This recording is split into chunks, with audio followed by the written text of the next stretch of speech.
Please hold. Please hold. I keep the special ones. I keep ones that just kind of struck me for whatever reason. I keep them. This is from May 31st. Tracy, I know you're a very busy woman saving the world. Please make sure you add 2 to your save number. You sent my husband and I naloxone, and he used it to save my life. I am 78 days clean because of you. I can never thank you enough or wish enough love on you. So people can't get clean if they're dead. Right. So all my whole thing is to try to help a person stay alive. That's pretty much the whole thing. So, and I have more. Let me see if I can find one more. There's some good ones. Oh, here's an example of what's going on in this country right now. This is an email from last year. Hi Tracy, I'm a huge fan of the work that you do. I'm not the type of person to ask for help, but I'm in dire need of clean rigs. That's syringes. I have one with a bent tip. I've been using it for over 40 days, sharpening it with a leather belt. I live in Arkansas, and the pharmacists tell me no every time. I even tried to make a homemade one. I'd be so grateful for anything you can do. I mean, so that's in the United States. He's talking about going, so a lot of times people will go to the Tractor Supply and find, so we're not stopping anyone from using drugs. He didn't say, I can't get a syringe, I'm not going to use. He said, I can't get a syringe, I'm going to try to make one if you can't, whether you can send me one or not, I'm going to make one. So it had nothing to do with me whether I sent him one or not. And the sending the syringes is really a lot of times that's an engagement strategy where I then try to get people to carry naloxone because they don't want to ask me for stuff. You heard how hard it was for him to ask for something even though he really needed it, and I give the shit away for free. I just give it fly free, have these syringes. He didn't even want to ask me for something that I'm giving away for free. So then saying, well, can I give you naloxone? And so that's a huge part of it. Is that person is inspired by me, but not only is he inspired by me, he knows that I'm abstinent, and that impacts a lot of people too. Where they watch the movie Black Tar Heroin, The Dark End of the Street, where they show me, and I'm all fucked up, and I have abscesses all over my legs, and they see me now with pictures with my kids and my depression memes that I post on Instagram, and they say, well, if you can do it, I can do it too, but maybe not right now. Like right now, I'm doing whatever. So that's a big piece of what harm reduction is. So harm reduction is sunscreen, harm reduction is seat belts, harm reduction is naloxone, harm reduction is syringes, harm reduction is hugs, harm reduction is I care about you, harm reduction is maybe someday you might stop using drugs, maybe today isn't that day, but when you are ready, I'll be here, and even if you're not, I'm still here. And that's the spirit of what I learned from my mother, this is the first time I've been to Westchester since my mother had died. My mother did not believe in tough love. She took me to get an AIDS test when they thought I had AIDS. I had a thrush, really, really bad. I had come out here from San Francisco. She let me detox in her bed, and I didn't get sober then. I didn't get clean then. I didn't stop using drugs then, whatever you want to call it, but she still loved me. That was something that happened. And I'm not saying you need to let your kids steal your television set. What I'm saying is there's a certain amount of care and concern that we lend to a person in our life that lets them know, I care about you. I want to have a conversation with you. So that's a lot of the work that I do. So in terms of getting involved, I think everyone can contribute in some way to harm reduction. Harm reduction can be posting an article that's positive about people that use drugs. Harm reduction can be saying everyone should have access to naloxone. You could be having a conversation about naloxone. And a lot of when I do these, it's changed quite a bit. It used to be I would do these media events, and the comments would all be, they should all die, you should die. I mean, people have told me to my face, you should have died. It's like, thank you for your share, I got a lot out of it. Especially the part where, and you showed me who you really are. Like, and the thing is, I don't listen to any of that anymore. I stick to the people who I know I can try to help. I stick to the people I know I can change. And the environment right now, we're desperate for hope. We're desperate for hopeful stories. People who are in recovery need to come out of the woodwork and say, I quit heroin. instead of making it like it's some mystery drug that people can't quit. The research shows if you get past the period of time where you overdose, the vast majority of people who use heroin stop using it. But the myth is that everyone who uses heroin dies somehow, or they never get sober. And it's with the same with any kind of drug. It's a health behavior. Health behavior is really, really hard. There's also this myth that a person goes through a rehab is a magical place where your loved one comes back fixed.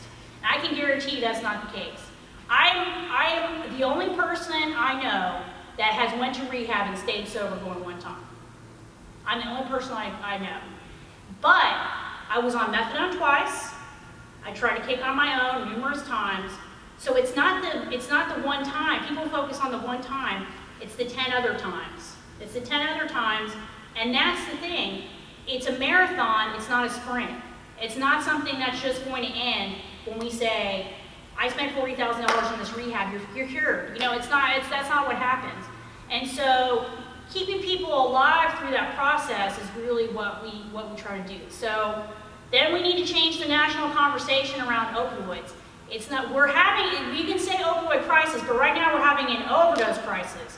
We have to stop the deaths from overdoses. That is the #1 priority. I don't even bother with giving out test strips anymore. You have to assume that, and I'm not saying there's anything wrong with them, I'm just saying, for me personally, I want everyone to start the conversation by assuming that fentanyl is in your drugs. If you're using drugs, fentanyl is in your drugs. That's it. And it's not coming in from Mexico, it's coming from through Canada. There's a lot of different kinds of myth around where, what's going on with that. And that's part of the reason why you're so hard hit in Ohio is because it's coming through Canada. And there's no, touching fentanyl is not going to kill you. If it did, I'd be dead 1,000 times over. Because I deal with drug users all the time. Plus, I live in San Francisco. People ask me what are my opinions on legalizing drugs. I don't even get into that discussion. Because it takes away from my message, which is everyone should have naloxone. Then it's a whole other set of things. So I don't want to take up all the time because I know people always want to ask questions. So for family members, if you've never used a syringe, I try to recommend that you get these units. So these are 4 milligrams. In case of an overdose, you might need 8 of these. You might need 6 of these. We don't recommend anymore that you have 2 units. We recommend that you have at least 4 units to use on someone. So I used to send sometimes 1 unit of naloxone, that was good. Now I try to send 4 when I can. These are something I can't even afford, so I don't even use these. I just can't afford. My program is literally envelopes, 2 boxes of syringes, my cat's running back and forth, some naloxone, me taking screenshots of people's addresses and deleting them after I write stuff, and begging someone to go to the post office for me. That is my program that I do. I don't have an office. I don't have this as a job. I'm just one person. Some people will use their own insurance, their health insurance, and get these filled and give them out. Some insurances you can get them every 3 months or every 6 months or whatever, and give them to someone. There's different things that you can do. I'm terrible at asking for donations. I try to have fundraisers. It's really hard, but in the state of Ohio, there is money for naloxone. It's just not getting to where it needs to get to. So that's one of the big frustrations. And it's not only that. 4 vials of naloxone, if you purchase them through a program, you could potentially get that for $4 a piece. This is $150 a piece for this. So how many units, when the state is requiring that you can only use a certain kind of naloxone, so advocacy, maybe we should be switching that up. So, just kind of in conclusion, so I'm really happy to be here. It's weird coming here. It's just so strange coming here. It's almost like the prodigal daughter returned from the Bible, although there's no fatted calf being slaughtered or whatever. But to come back to where, when I left here, I was just like, I didn't want to deal with this place anymore. I left for San Francisco. I got strung out on drugs.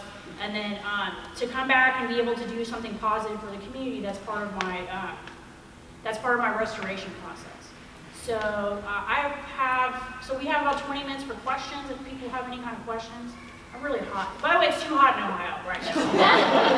So I'm melting. I've already changed clothes 2 or 3 times today because I'm sweating so hard. I'm not used to it anymore.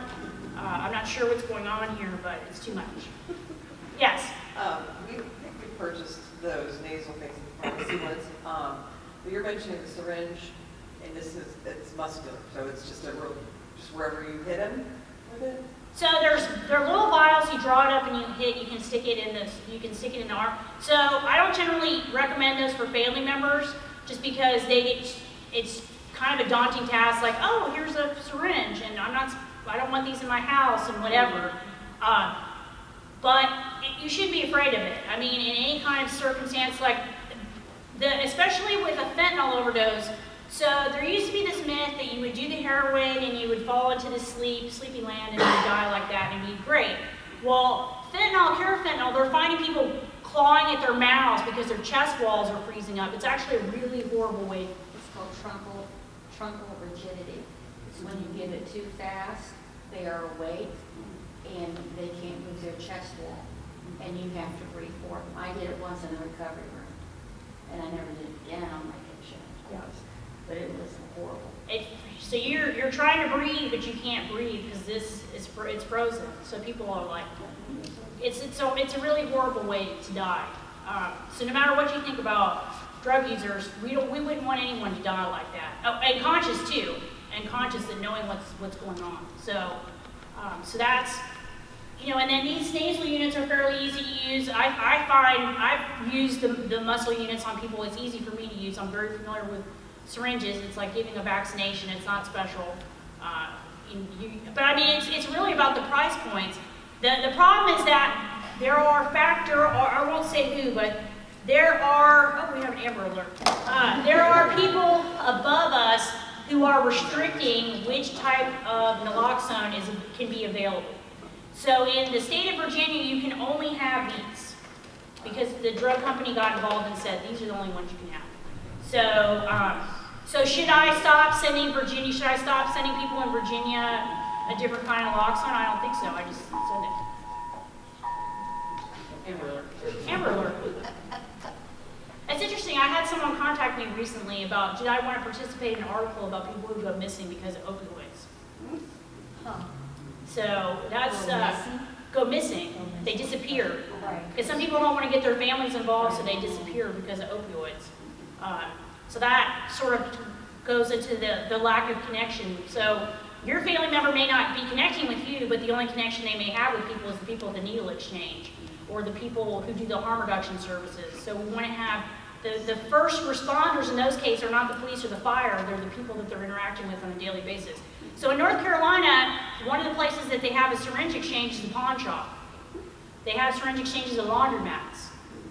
So you go there and there's someone that's actually meeting people where they're at, like where I'm literally at.